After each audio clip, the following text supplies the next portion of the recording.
How to display a clock on your iPhone home screen. If you want to add a clock widget and keep the time visible on your home screen, follow these steps. First, go to your iPhone home screen. Now, touch and hold any empty area on the screen until the apps start to jiggle. Next, tap the Edit button in the top left corner, then select Add Widget. In the search bar, type Clock, then tap Clock from the results.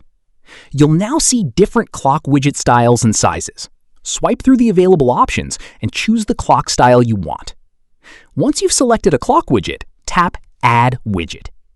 The clock will now appear on your home screen. You can touch and hold the widget and drag it to your preferred location.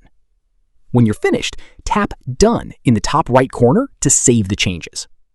If you want to change the clock style or size later, touch and hold the clock widget and select Edit Widget, if available.